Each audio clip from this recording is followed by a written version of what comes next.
Bienvenue sur Catho Laïc TV. Le sujet dont nous allons parler aujourd'hui va probablement en surprendre quelques-uns. Cela pourrait même choquer certains ou certaines d'entre vous.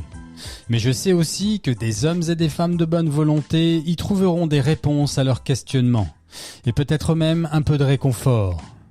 Quoi qu'il en soit, avant de vous positionner, j'invite chacun à bien dissocier la volonté de la chair, c'est-à-dire notre volonté blessée et corrompue par le péché originel, de la nature de l'homme et de la femme telle que nous avons été créés par Dieu, et telle que nous pouvons, somme toute, redevenir grâce au baptême dans l'Esprit Saint, avec l'aide du Seigneur.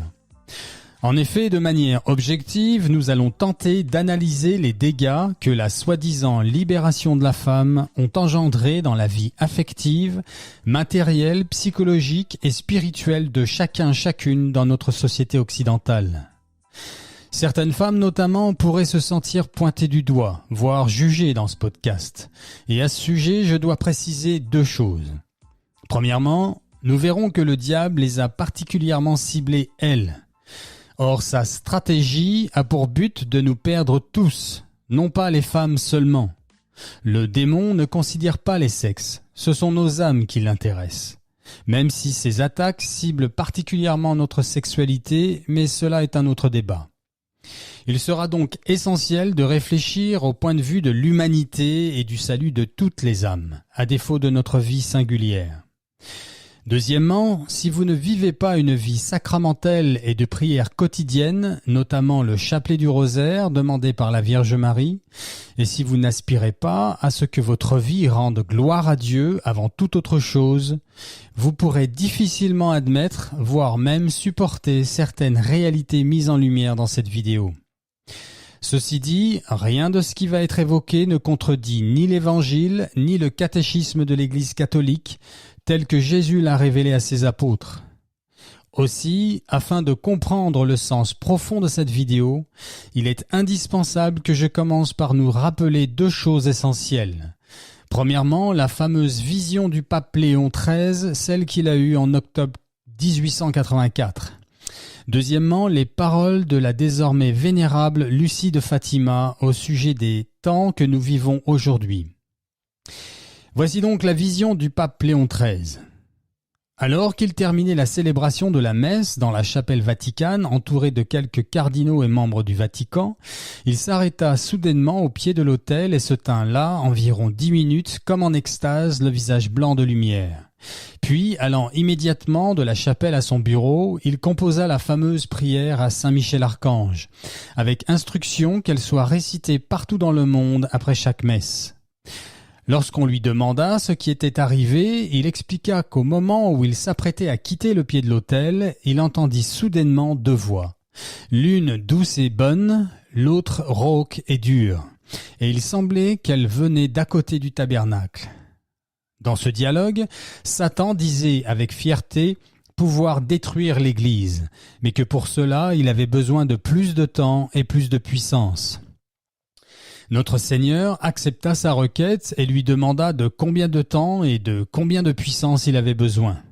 Satan répondit qu'il avait besoin d'une 100 d'années et d'un plus grand pouvoir sur ceux qui avaient été mis à son service. Notre Seigneur accorda à Satan le temps et l'énergie demandés en lui donnant toute liberté d'en disposer comme il le voulait. Puis Léon XIII eut une vision terrible. Je cite, « J'ai vu la terre enveloppée dans les ténèbres et l'abîme. J'ai vu des légions de démons qui étaient dispersés à travers le monde pour détruire les œuvres de l'Église. » Et la vision se termina avec Saint Michel Archange qui chassa les mauvais esprits dans l'abîme. Fin de la vision. Voici maintenant la fameuse phrase prononcée par Vénérable Sœur Lucie de Fatima, voyante de la Sainte Vierge Marie reconnue par l'Église. L'affrontement final entre le Seigneur et le règne de Satan portera sur la famille et le mariage. Fin de citation.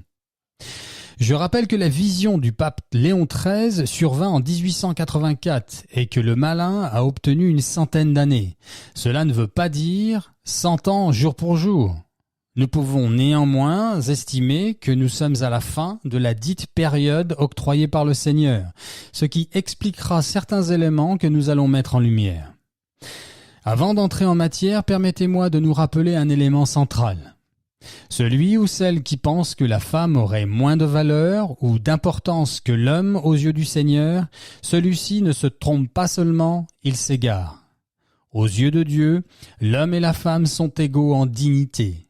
Ils l'ont toujours été et le seront toujours. En outre, il est essentiel de comprendre que le monde dans lequel nous vivons, là, maintenant, et l'existence que chacun doit traverser ici-bas, est un exil, une vallée de larmes, dans laquelle chacun doit porter sa croix à la suite du Seigneur, lequel nous a montré le chemin. Cette vie n'est pas le paradis que le Seigneur avait initialement créé, lequel paradis existe bien, lui, et sera la demeure de ceux qui auront mis leur foi en moi, dixit le Seigneur. Au reste, cette analyse n'a pas pour but de définir chaque individu. Il y a évidemment des exceptions à toute chose, mais les exceptions ont toutefois cette particularité, c'est qu'elles nous permettent de clairement identifier la règle. J'insiste enfin sur le fait que c'est notre nature, telle que Dieu l'a créée, qui va nous intéresser dans cette analyse objective. Alors, pour entrer en matière, nous allons dissocier nos deux sexes, l'homme de la femme. Et pour être galant, je vais commencer par vous, mesdames. La nature prépondérante de la femme, donc, l'attribut qui l'emporte en influence en ce qui la concerne elle, c'est d'être aimée. D'être aimé et cadré par un homme rassurant et aimant, c'est sa nature. Les qualités sensibles et émotionnelles de la femme s'épanouissent dans les qualités stabilisantes que sont la logique, le bon sens, la force et l'intellect rationnel de l'homme. L'homme, lui, a besoin d'une femme qui le respecte, l'accompagne et l'encourage, qui donne un sens à ses entreprises, lesquelles n'ont de valeur que si elles profitent justement à sa famille, sa femme et à ses enfants. Aussi, il plébiscite, et c'est sa nature à lui, que sa femme, son épouse, soit le moins corrompue possible. Corrompue dans le sens de virginité, ou ayant connu un minimum de partenaires sexuels avant lui. Ce qui n'est absolument pas le cas pour la femme. La femme, elle, est attirée, et c'est sa nature à elle, par un homme expérimenté et qui plaît aux femmes. Vous noterez que je ne parle pas ici d'un homme qui cherche à séduire les autres femmes. Nuance. La femme n'est pas faite pour la liberté. L'homme non plus d'ailleurs, mais j'y reviendrai le concernant lui. La femme n'est pas faite pour la liberté dans ce sens que, d'une manière similaire aux enfants, la femme a besoin de sentir à la fois l'amour, la force, la stabilité rassurante et les limites de son rôle et de son devoir d'État. Et c'est d'ailleurs le rôle de son père que de lui transmettre ces réalités. En effet, une des missions du père est de protéger sa fille, s'assurant du bien fondé de son désir d'engagement avec celui qu'elle choisit pour futur mari, celui avec qui elle ne fera plus qu'une seule chair jusqu'à ce que la mort les sépare. Le père, dans notre société actuelle, ne joue plus son rôle de protecteur de la vie affective, matérielle et familiale de sa fille. Non pas pour l'empêcher ni l'emprisonner, mais bien pour aider sa fille à s'engager dans une vie à la fois saine, équilibrée, mais aussi responsable, assurant la stabilité nécessaire à l'équilibre des futurs enfants. La femme, par nature, étant plus émotive, et c'est très bien ainsi, quand elle est seule, sans son père pour la guider, j'entends, et comme cela est la majorité des cas aujourd'hui, eh bien elle entre en mariage, et encore quand mariage il y a, elle entre en mariage presque uniquement pour des raisons de sentiments et d'émotions seules.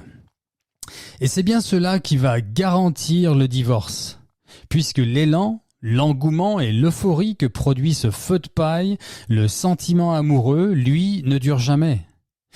Il a bien son rôle à jouer, certes, mais il ne sert qu'à garantir la continuité de la race humaine, la reproduction, ni plus ni moins.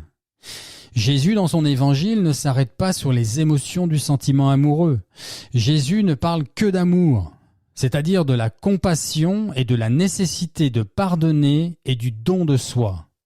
De fait, par ce silence à ce sujet, le Seigneur nous montre que les émotions des amoureux n'appartiennent pas aux réalités du royaume, que les émotions que procure le sentiment amoureux seul n'ont pas l'importance, ou plus exactement n'ont pas la priorité que le monde s'acharne à vouloir leur donner.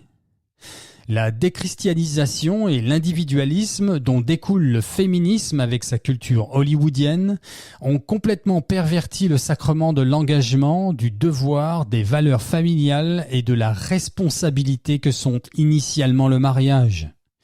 Le mariage aujourd'hui ne dure que si les protagonistes s'accordent sur un fonctionnement intégrant des réalités et des mœurs allant à l'encontre de la volonté de Dieu.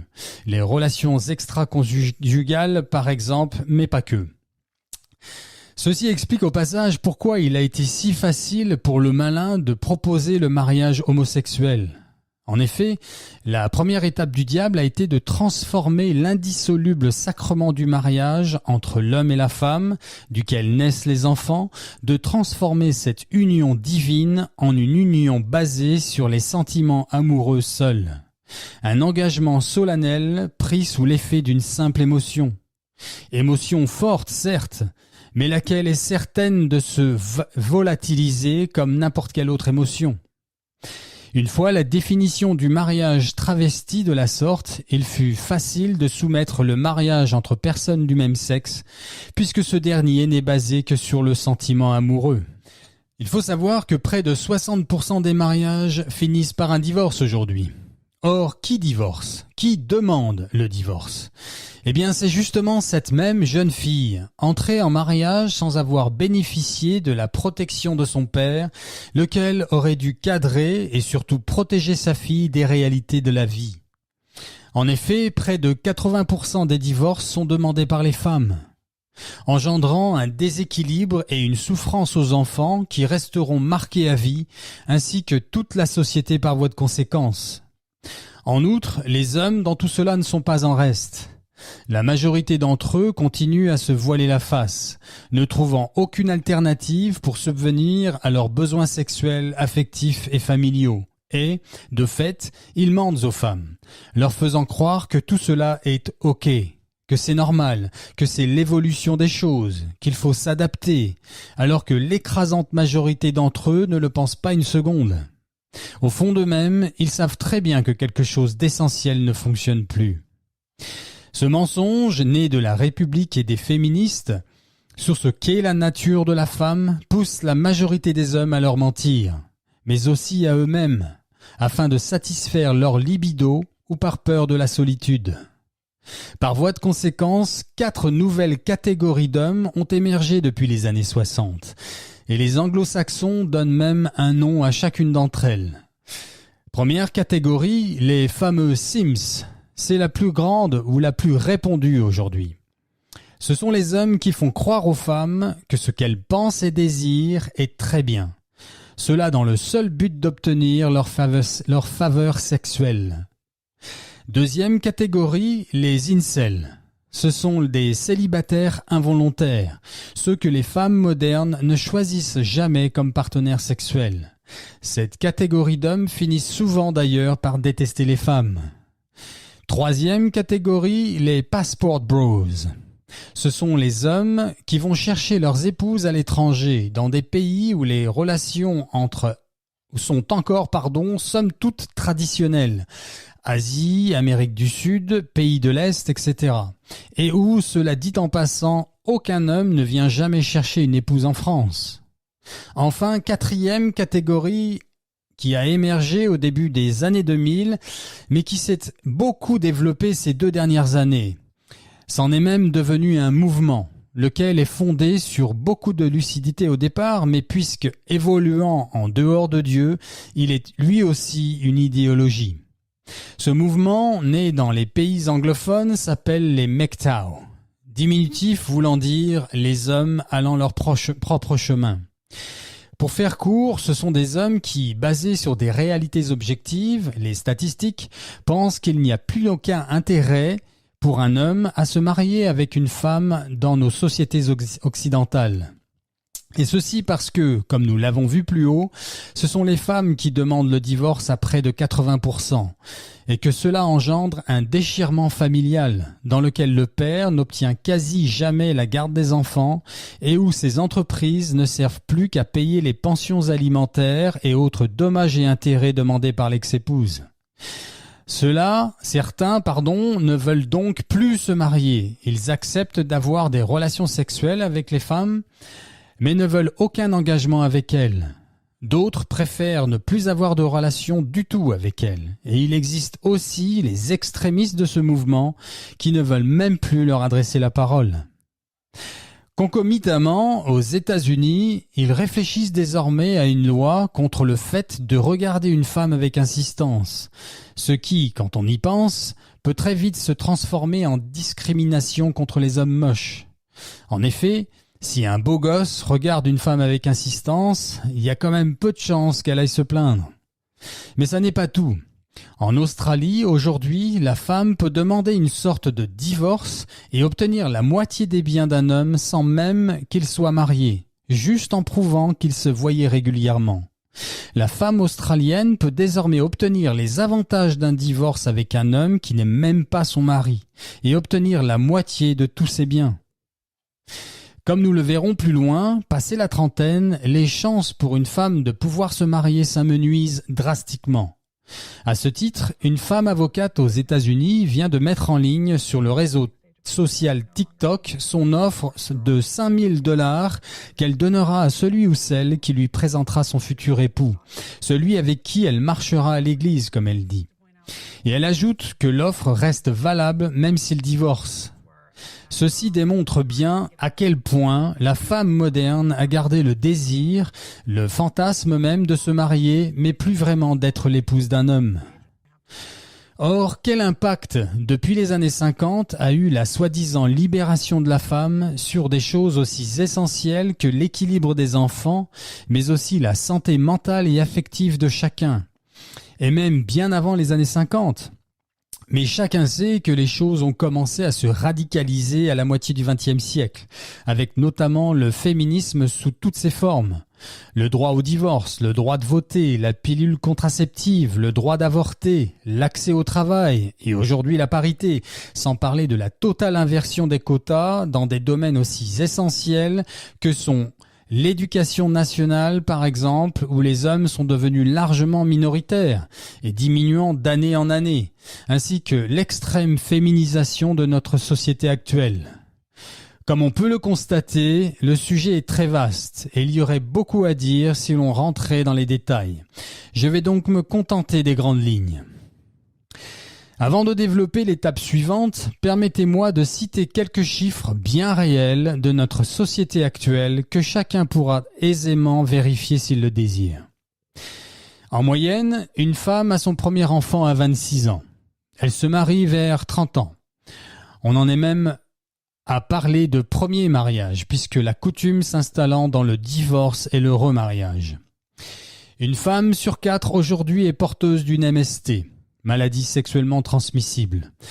90% des femmes ont utilisé un moyen de contraception et la majorité d'entre elles ont utilisé plusieurs moyens de contraception durant leur vie. Une femme sur 3 avorte aujourd'hui. 40% des enfants naissent dans une famille monoparentale, presque 1 sur 2. Quand une femme a eu des relations sexuelles avec plus de 5 hommes dans sa vie, son pourcentage de chance de se marier passe en dessous des 20%. Comme je le disais plus haut, près de 60% des mariages se transforment en divorce aujourd'hui. Et près de 80% des divorces sont demandés par les femmes. Au moment du divorce, ce sont quasi toujours les femmes qui obtiennent les enfants. Or, la majorité des personnes qui vont en prison, qui arrêtent l'école et finissent dans la rue sans abri viennent de familles monoparentales, ayant eu comme parent une mère seule. 80% des violeurs ont été élevés par une femme seule. Commencez-vous à entrevoir les résultats déjà largement obtenus par le diable avec cette fameuse centaine d'années octroyée par le Seigneur ? Je continue. Les hommes privilégient les femmes sans enfants. Et cela tout simplement parce que les enfants d'un autre homme viennent avec les mêmes responsabilités, alors que, en ce qui concerne l'autorité, on ne peut l'exercer de manière tout à fait naturelle et légitime que sur ses propres enfants. Le problème est que nous devons arrêter de mettre sur un piédestal les mères qui élèvent leurs enfants seuls. Toutes les études sérieuses à ce sujet le démontrent. Les hommes trop émotionnels, c'est-à-dire élevés par une mère seule, sont à la tête et à la source de la plupart des problèmes dans notre société actuelle. Or, tout ceci résulte de décisions prises par les femmes, justement. Maintenant, écoutez bien ceci. Une étude vient d'être effectuée aux États-Unis démontrant que, dans les années 50, à peine 17% des femmes se disaient malheureuses dans leur vie. Alors, même s'il est important de toujours se pencher sur comment rendre la vie moins pénible, personne n'ignore que le bonheur n'est pas de ce monde. Il n'est donc pas question d'espérer trouver 100% des gens heureux ici-bas, et cela dans aucune façon de vivre quoi qu'il arrive. La perfection n'est donc pas le but dans cette analyse. Mais ce qui est intéressant et très révélateur, c'est que aujourd'hui, en 2023, alors que l'on nous vend les soi-disant mérites de la libération sexuelle de la femme et la fin du soi-disant patriarcat, plus de 60% des femmes se disent malheureuses aujourd'hui. Le pourcentage de femmes se disant malheureuses dans leur vie a donc triplé ces 70 dernières années. L'écrasante majorité des femmes étaient épanouies dans les années 50. Ceci notamment dû au respect et à la protection que le mariage et la famille apportaient aux femmes. Et aujourd'hui, alors que l'idéologie républicaine et hollywoodienne prône l'égalité des sexes, la majorité des femmes sont devenues malheureuses. Quand elles ne sont pas suicidaires, en témoigne la consommation de calmants et de psychotropes, dont les femmes sont les premières consommatrices en France. En période d'élection, les femmes sont le groupe de votants le plus sujet à changer d'avis. Voilà pourquoi certains partis politiques les ciblent elles en particulier. À ce titre, le monde du marketing et de la publicité investit plus de 75% de leur budget en vue d'influencer l'émotivité des femmes. Par ailleurs, vous remarquerez que la façon qu'ont les femmes de faire les choses en général est quasi toujours valorisée ou vue comme bonne dans notre société d'aujourd'hui. Alors que la façon des hommes devient de plus en plus réprimandable. Un homme qui montre des sentiments, qualité féminine, est désormais valorisé dans cette société. Alors qu'un homme équilibré, montrant de l'assurance, voire une certaine maîtrise de soi, cela devient de plus en plus suspicieux, voire gênant dans certaines situations. Sauf bien entendu pour une minorité d'hommes inaccessibles et quasi irréels que représentent quelques super-héros ou acteurs iconiques hollywoodiens. Il faut bien canaliser certains fantasmes. On ne compte d'ailleurs plus les publicités où l'homme est dépeint et représenté comme une mauviette devant son épouse qui le recadre, inversant de fait les rôles de manière suggestive.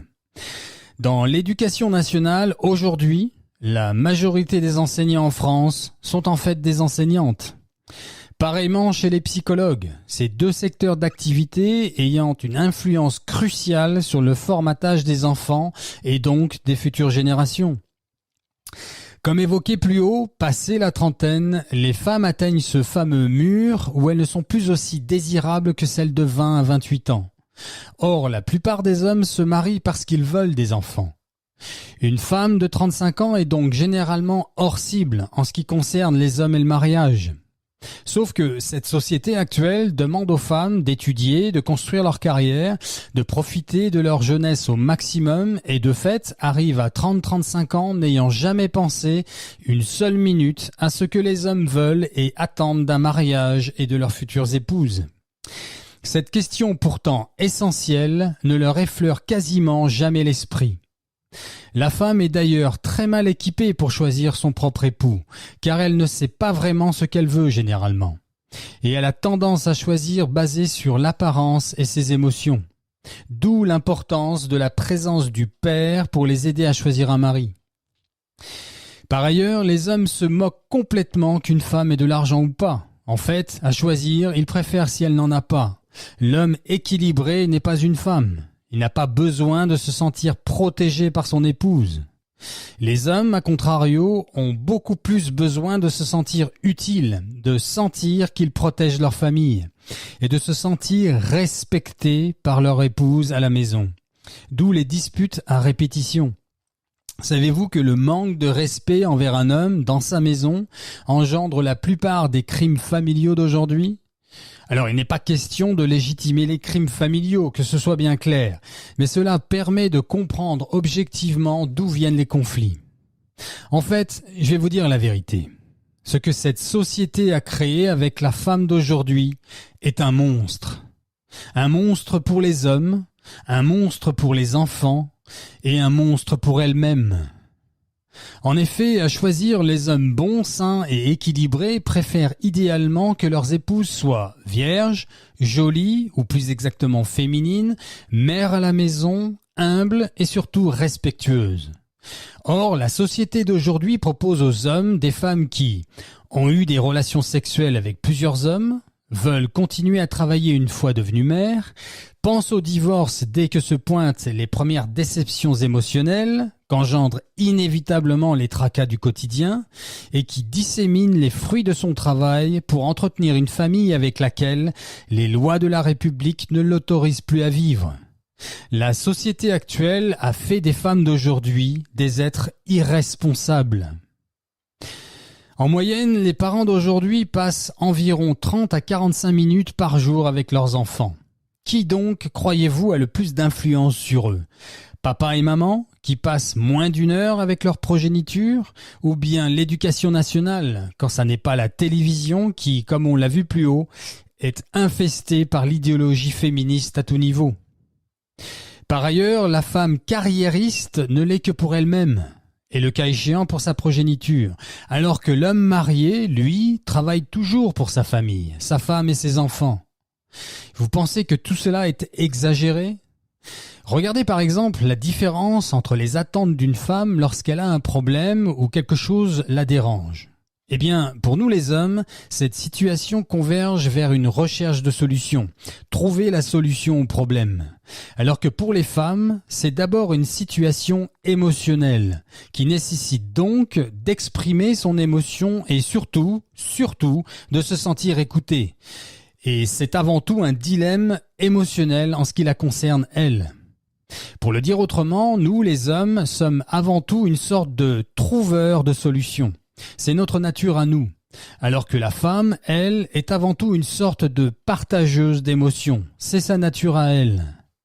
Voilà pourquoi aujourd'hui, dans ce monde gaucho-féministe, quand une femme ne trouve plus chez son mari la personne qui lui permette de s'épanouir émotionnellement, elle divorce. Et puisque plus rien ne la retient de le faire, bien au contraire, cette société malade nous y insiste de plus en plus, elle retombe amoureuse avec les mêmes mauvaises raisons initiales et embarque leurs enfants dans ce marasme, cette déchirure affective, matérielle, psychologique et spirituelle. D'une part, elle n'a pas eu le père solide, sain d'esprit et équilibré qui aurait dû être là pour la protéger contre ses émotions et ses sentiments seuls, afin d'entrer en mariage avec plus d'objectivité, de responsabilité. D'autre part, la République lui ouvre grand le chemin du péché, du divorce, donc de l'adultère. Je rappelle que la République française a été créée par l'ennemi du Seigneur, comme révélé à sainte Marguerite-Marie Alacoque à Paray-le-Monial en 1689. Vous doutez encore de la véracité de cette analyse ? Prenons un exemple. Prenons une femme célèbre qui se revendique catholique pratiquante et que beaucoup voient comme un exemple des valeurs actuelles de la femme française. Je veux parler de l'éditorialiste Charlotte Dornelas. Chacun reconnaîtra que Charlotte est une femme intelligente, éloquente et plutôt agréable à regarder. Or, beaucoup pensent aussi que cette journaliste représente la femme catholique française du monde d'aujourd'hui. Et pourtant, voici une analyse honnête et objective. Charlotte a 35 ans, d'évidence addicte à son travail puisque le matin à la radio, la journée à son journal et les soirs sur les plateaux télé. Sans compter les dimanches après-midi quand elle participe à des débats en direct. Probablement célibataire, elle représente de fait l'archétype de ce qu'un homme équilibré ne désire ou n'espère absolument pas chez sa future épouse et mère de ses enfants. Qu'elle ait du succès auprès des hommes, cela me paraît évident. D'ailleurs, l'écrasante majorité des femmes pourraient changer de partenaire sexuel chaque jour si elles le voulaient. Mais là n'est pas la question. Plus personne n'ignore qu'en ce qui concerne le sexe, ce sont les femmes qui font la pluie et le beau temps. Alors que pour le mariage, ce sont les hommes qui choisissent. Que Charlotte n'ait pas voulu se marier avec le premier venu, rien d'étonnant là-dedans. Mais n'allez pas croire non plus que la totalité des hommes que la Providence a dû lui faire rencontrer ces 10 ou 15 dernières années n'étaient que des hommes moches et cons. La majorité des hommes catholiques pratiquants sont d'ailleurs des hommes bons, parmi lesquels certains sont plutôt beaux gosses. Pas vrai, mesdames? Par ailleurs, Charlotte bénéficie aussi de certains avantages liés à son statut de femme célèbre, avec quelques aspects négatifs évidemment. Or, cette apparence de réussite ou de bonheur, qui n'en est pas un, la célébrité, engendre dans l'esprit de beaucoup de femmes le mauvais ou faux exemple de ce qu'est le succès, ou plus exactement d'une vie de femme chrétienne réussie. Au reste, s'étant déclarée comme catholique pratiquante, il n'est pas question pour elle d'être vue publiquement avec un homme qui n'aspire pas à être son fiancé ou futur époux, surtout à son âge avancé. Or, quel type d'homme accepterait de fonder une famille avec ce style de femme ? Je rappelle que les hommes entrent en mariage principalement pour avoir des enfants, pour fonder une famille. Voilà donc une femme que l'on célèbre, félicite et encourage même en tant que femme actuelle catholique de plus est, et qui pourtant représente tout à fait l'opposé de ce que les hommes équilibrés recherchent chez une épouse pour fonder une famille. Cette intelligente et jolie femme a pourtant fait tout ce que la République lui demandait, ainsi que probablement ses parents d'ailleurs, à savoir bien travailler à l'école, faire des études, cultiver son indépendance et se donner à fond pour sa carrière. Le genre de choses que l'on aurait trouvé complètement absurde il y a même pas 70 ans. L'écrasante majorité des femmes lui aurait dit quelque chose comme « Si tu fais cela, tu ne trouveras jamais un mari, tu finiras jeune fille, sans enfant ni famille, Charlotte. » Or, c'est bien la République au service du malin qui a créé cela. Ça n'est certainement pas le Seigneur. Je rappelle que le but de notre vie dans ce monde n'est pas d'être heureux ici-bas, non. L'objet et la finalité de cette vie, courte et passagère, c'est d'être sauvé par l'Évangile et d'aider nos frères et sœurs à être sauvés à leur tour. L'unique et véritable bonheur nous attend dans le monde d'après, nous dit le Seigneur. L'idéologie républicaine s'est donc servie de la catégorie réelle, certes, mais très minoritaire, de femmes malheureuses, les fameux 17% dont on a parlé plus haut, pour ensuite grossir le trait, noircir le tableau et grâce à des lois liberticides, funestes et maudites, ont retourné le cerveau du peuple. À commencer par nous inviter à prier de moins en moins, jusqu'à obtenir que la majorité des âmes ne croient plus en Dieu. Et ne le prie donc plus du tout, transformant de fait les réalités de cette courte épreuve, qu'est la vie, en l'objet de tous les fantasmes et désirs les plus éloignés de l'esprit de famille au possible, en vue de tuer la famille justement. Je répète que le malin s'est focalisé sur les femmes avec pour motivation de détruire la famille et, de fait, toute la création. Au reste, n'allez pas croire que Dieu nous appelle à nous focaliser sur des choses aussi puériles que sont la politique, les faits divers et l'actualité journalistique. La Vierge Marie, que Dieu le Père nous envoie sur terre pour nous alarmer sur l'état spirituel du monde ainsi que pour nous montrer ce qui est essentiel, que nous demande-t-elle ? Voter pour tel ou tel parti politique ? Allez les enfants dénoncer tel ou tel fait divers sur les plateaux télé et vous obtiendrez le salut et la conversion de vos adversaires. Regardez CNews plutôt que BFM TV et vous changerez les cœurs endurcis et irez au paradis. Non, frères et sœurs en Christ. La Vierge Marie nous dit clairement ceci. Vivez une vie simple, bonne et sainte. Gardez les sacrements et priez le chapelet du rosaire chaque jour que Dieu vous donne. Lisez la parole de Dieu. L'évangile de mon Fils, notre Seigneur. Pour ceux qui le peuvent, jeûnez chaque mercredi et vendredi au pain et à l'eau. Mais en tous les cas, jeûnez un petit peu. C'est cela que le ciel attend de nous en 2023, chers frères et sœurs en Christ. Et non pas d'épiloguer sur l'actualité de ce monde qui passe. À ce stade, permettez-moi de vous poser la question suivante, à vous, mesdames. Êtes-vous imitatrice de la Sainte Vierge Marie? Car c'est elle votre exemple. Regardez une image de n'importe quelle apparition, même actuelle, comme à Medjugorje ou en Amérique latine par exemple. Regardez sa coupe de cheveux, ses vêtements, quel maquillage, quels bijoux, son regard, son comportement. Or, nous parlons ici de la plus belle femme du monde, dixit toute personne ayant eu la grâce de la voir. Et vous savez pourquoi elle est si belle d'ailleurs? Elle a répondu à cette question un jour. Un des visionnaires de Medjugorje le lui a demandé, voici sa réponse. Les enfants, je suis si belle, les enfants, si je suis si belle, c'est parce que j'aime beaucoup. C'est beau, n'est-ce pas? Savez-vous que le taux de divorce le plus bas du monde se trouve en Croatie avec moins de 2%? Regardez cette photo.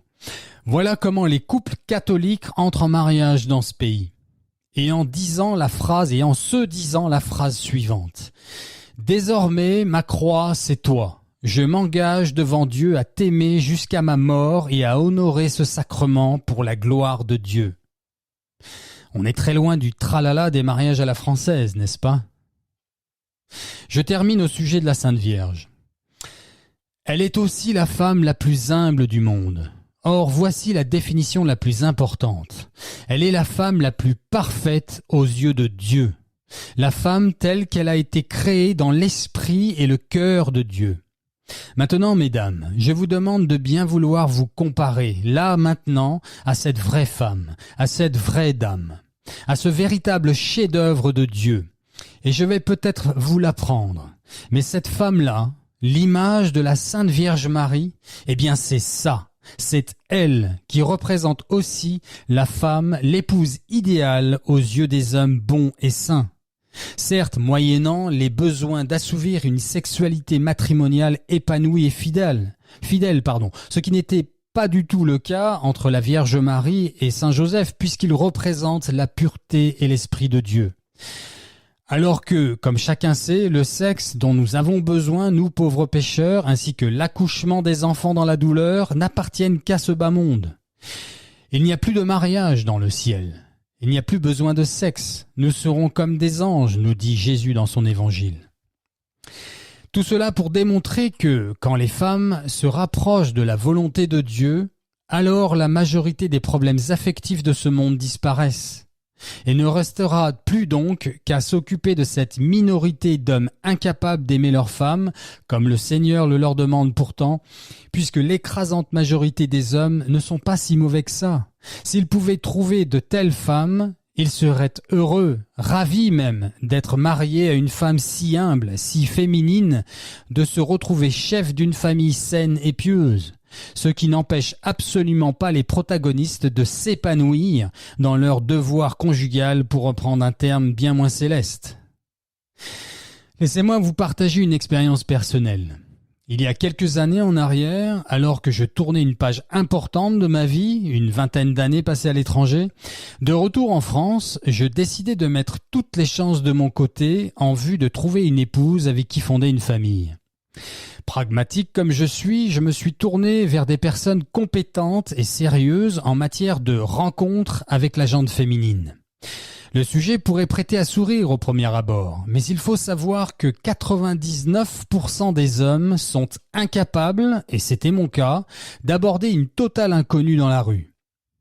Et les raisons à cela sont en fait assez compréhensibles. En effet, la capacité à aborder une femme n'est pas une connaissance, une aptitude transmise de père en fils dans nos sociétés occidentales. Dans notre culture, les garçons ne grandissent pas en étant formés sur comment aborder les filles. C'est d'ailleurs un sujet plutôt riche et fort intéressant, sur lequel je ferai peut-être une vidéo. Mais la raison pour laquelle j'évoque cette expérience ici, la voici. Alors que mon téléphone commençait à se remplir de nouveaux contacts de jeunes femmes, J'ai fait le calcul, en un peu moins de 2 ans, j'ai dû aborder près de 500 inconnus dans des lieux publics. Aborder de manière très agréable pour elles, je vous rassure. À ce titre, j'ajoute aussi que cette expérience s'est passée après ma conversion et qu'il n'était donc pas question de m'initier à ces techniques de rencontre en vue de retourner dans le péché, mais bien de trouver une épouse avec qui fonder une famille. Je me confessais d'ailleurs en moyenne 2 fois par semaine et je m'étais aussi confié à 2 prêtres en particulier afin d'éviter au possible de succomber à la tentation de forniquer. J'ai certes fait quelques chutes en chemin, mais avec le recul et au regard des tentations qui se sont présentées à travers cette expérimentation, je remercie le Seigneur de m'avoir aidé à ne pas le blesser outre mesure. Ces jeunes femmes venaient de différents niveaux sociaux et avaient toutes entre 25 et 35 ans, à 1 ou 2 exceptions près. Or, 2 choses m'ont particulièrement marqué. Premièrement, au cours de ces nombreux échanges, pas une seule de ces femmes n'a été en mesure de me dire ce qu'un homme recherche chez sa future moitié. Pas une n'a su répondre à cette question pourtant si élémentaire, à savoir « Que cherche un homme chez une épouse ?» Deuxièmement, et là c'est en fait un peu une sorte de preuve de ce qui vient d'être évoqué à l'instant. C'est-à-dire qu'à partir du moment où elle vous a clairement montré sans ambiguïté que vous lui plaisez, en ce qui la concerne, les jeux sont faits.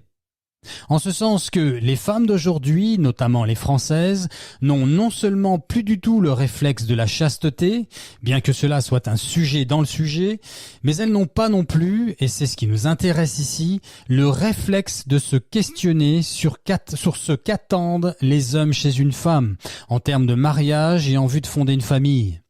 J'ai pourtant rencontré beaucoup de femmes se disant à la recherche de quelque chose de sérieux, notamment sur des sites de rencontres chrétiens. En fait, lorsqu'aujourd'hui les femmes rencontrent un homme, cette question centrale est à des années-lumière de leur esprit. La chose au centre de son attention, celle qui la polarise, voire l'obsède, est de voir comment elle se sent. Quelles émotions ressent-elle quand elle se trouve en présence de cet homme qu'elle a accepté de rencontrer ? Ce qui n'est pas une mauvaise chose au demeurant, sauf que cela envahit tout son être, et qu'il ne reste plus aucune place pour l'intellect et l'objectivité, lesquels sont indispensables afin de fonder une relation saine. Une fois qu'elle se sent bien avec vous, qu'elle pense être séduite, alors elle se donne sans vraiment réfléchir plus amplement aux conséquences d'un tel acte. Elle pense, à tort, qu'elle est heureuse, qu'elle a trouvé le bonheur et ou la bonne personne simplement à cause du fait qu'elle se sent bien avec lui. Puis, 9 fois sur 10 découvre ensuite telle ou telle incompatibilité avec cet homme, ce même homme à qui elle s'est donné corps et âme, sans avoir pris le temps de le découvrir, de le questionner objectivement, afin de voir s'ils étaient compatibles pour fonder une famille responsable et stable pour accueillir des enfants. Et je ne parle absolument pas ici de cette catégorie d'hommes et de femmes que l'on pourrait définir comme facile ou volage. Non. Certaines femmes vous diront attendre plusieurs mois, et cela est vrai, avant de se donner à un homme. Or, la question est, sur quel sujet se sont-elles concentrées pendant ces quelques mois, d'attente? Ont-elles pris le temps de connaître cet homme? Son projet de vie, son postulat face à la spiritualité ou la religion, à l'éducation des enfants? D'ailleurs, combien d'enfants veut-il? Sa culture et sa manière de vivre au quotidien? Ou bien lequel, dans son couple, serait en charge de quoi? Non, elle a passé plusieurs mois à se focaliser sur elle-même, sur ce qu'elle ressent avec lui en sa présence, attendant ce moment essentiel à ses yeux où elle se sentira prête pour le sexe avec cet homme. Et cela peut parfois prendre plusieurs mois sans jamais avoir évoqué les questions objectives et nécessaires pour fonder un couple et une famille saine. La jeune femme française d'aujourd'hui couche à partir du moment où elle est séduite.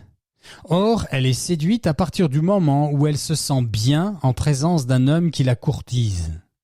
C'est aussi la raison pour laquelle une jeune et belle femme peut être séduite par un homme moins beau et plus âgé qu'elle, alors que l'inverse est beaucoup moins évident. Mais regardez dans l'Évangile comme Jésus ne commande pas aux femmes d'aimer leurs époux, mais de leur être soumises. Alors qu'aux époux, à eux, le Seigneur leur commande d'aimer leurs femmes. Pourquoi cette différence à votre avis? Eh bien parce que la femme est faite pour être aimée. aimée et cadrée par un homme responsable et aimant. Les attributs principaux d'une femme ne sont pas ni l'objectivité, ni les responsabilités, d'où le rôle crucial du père avec sa fille, mentionné plus haut. La femme n'est pas faite ni pour entreprendre, ni pour contrôler. D'ailleurs, quand elle le fait, ce qui est de plus en plus courant dans cette société malade, alors les hommes ne s'intéressent plus à elle. Cette femme devient disgracieuse à leurs yeux. Disgracieuse parce que dénuée de fragilité et de féminité que plébiscite la nature même de l'homme.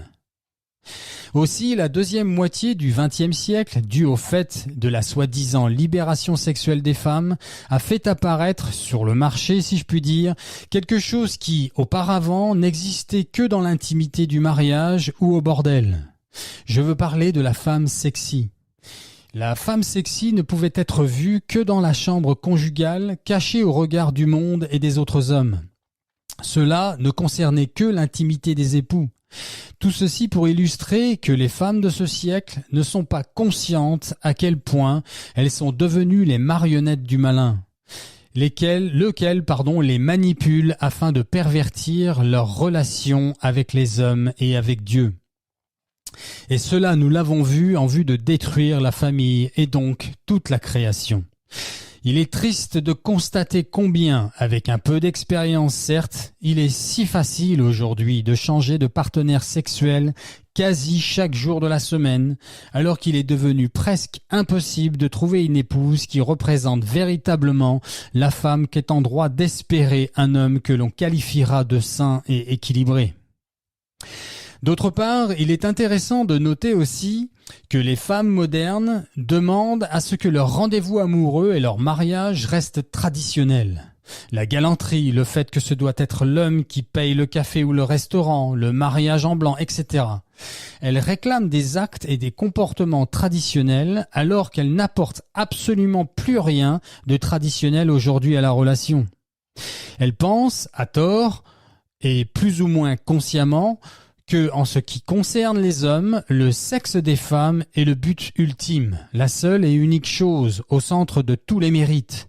En effet, dans leur relation avec les hommes, les femmes ont tellement l'habitude de sentir le regard des hommes sur elles, que cela suffit à leur faire penser qu'elles ont le choix, qu'il leur suffira de choisir celui avec qui, le moment voulu, elle voudra bien faire un enfant et ou fonder une famille ou pas.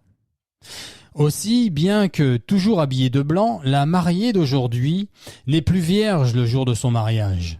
Elle demande aussi à rester indépendante, à travailler, et si les choses ne vont pas comme elle le désire, ce qui inévitablement arrivera puisqu'elle jugera au niveau émotionnel, alors elle divorce, demande tout, obtient tout, cela grâce à ces idéologies que sont la République et le féminisme. Et détruit la vie du père et des enfants, tournant la page et passant au prochain amoureux, parfois comme si de rien n'était. Laissez-moi vous décrire la véritable Barbie qui semble avoir un franc succès au box-office aujourd'hui. C'est une blague. Un jour, un homme va acheter un jouet à sa fille et demande à la vendeuse « Combien coûtent les Barbies dans votre vitrine, s'il vous plaît ?» La vendeuse lui répond « Laquelle exactement ? Parce que nous avons Barbie au fitness, 20 €, Barbie fait des courses à 20 €, Barbie au travail, 20 € et Barbie divorcée pour 300 €. Tout étonné, l'homme demande « Pourquoi la Barbie divorcée vaut 300 € alors que toutes les autres ne valent que 20 € pièce ?»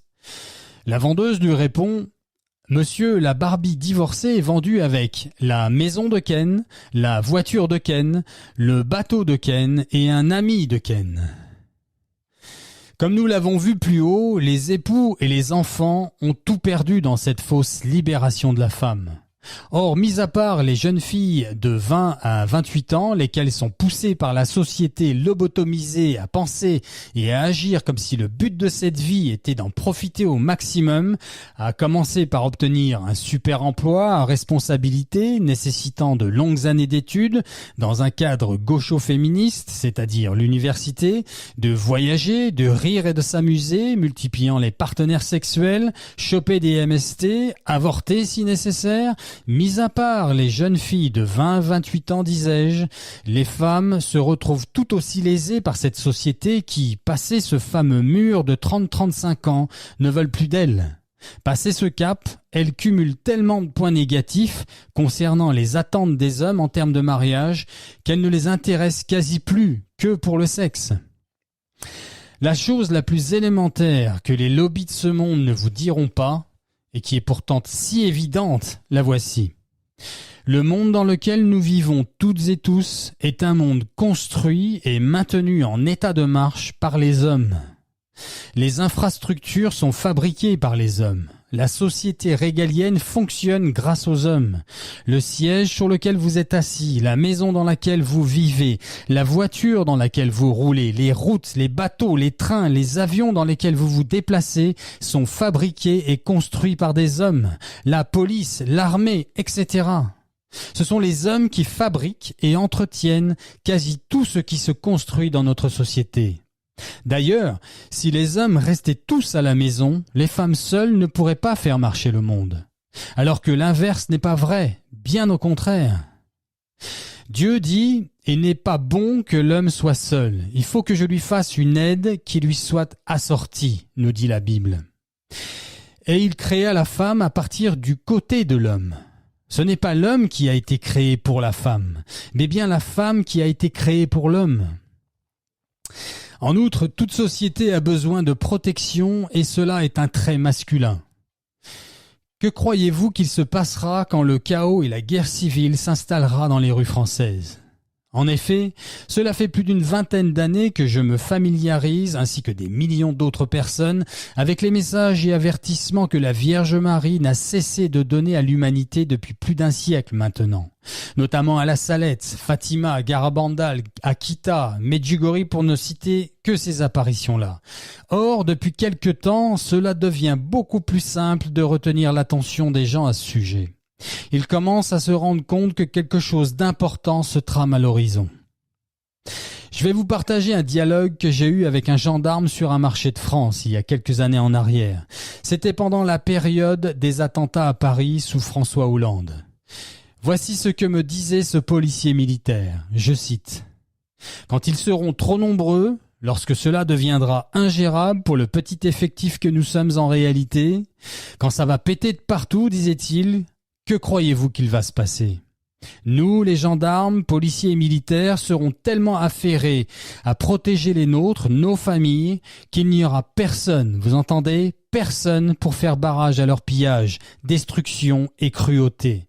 Vous serez seuls et sans armes, alors que, pour un bon nombre, ils le sont déjà armés. » Fin de citation. Eh bien, je vais vous dire ce qui va se passer. La véritable nature des hommes et des femmes va reprendre ses droits, et en moins de temps qu'il ne faut pour le dire.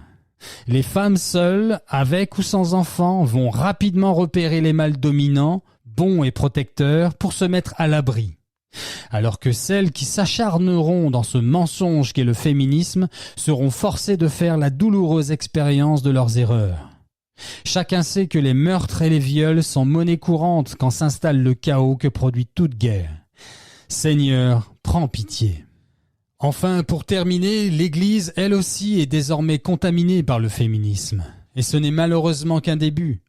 Il suffit de voir non plus des femmes à la ressemblance de la Vierge Marie en retrait, soumises et assises sur les bancs d'église, mais de plus en plus recherchant la fausse lumière derrière les pupitres et lisant des lettres écrites par des hommes, les apôtres, lesquels, sous l'autorité du Seigneur, faut-il le rappeler, exhortent les femmes justement à se garder de ce genre de comportement. Voilà pourquoi aussi Satan est en train d'obtenir que les femmes puissent accéder au diaconat et à la prêtrise. Comme le disait saint Bonaventure, la Vierge Marie a été dotée d'un cœur viril, mais elle n'a jamais corrompu ni sa féminité ni son humilité en tentant de faire comme les hommes. Saint Michel Archange, défendez-nous dans le combat. Soyez notre secours contre la malice et les embûches du démon. Que Dieu exerce sur lui son empire, nous vous le demandons en suppliant. Et vous, princes de la milice céleste, repoussez en enfer par la force de Dieu, Satan et les autres esprits mauvais qui rôdent dans le monde en vue de perdre les âmes. Amen. Voilà, chers frères et sœurs en Christ, pensez à vous abonner et parlez-moi de votre expérience à ce sujet. Laissez-moi un commentaire. Pensez à aimer avec le petit pouce en l'air et à partager cette vidéo sur l'ensemble de vos médias. Je vous en remercie. Dieu nous aime, les amis. Dieu nous aime à la folie de la croix. Soyez bénis.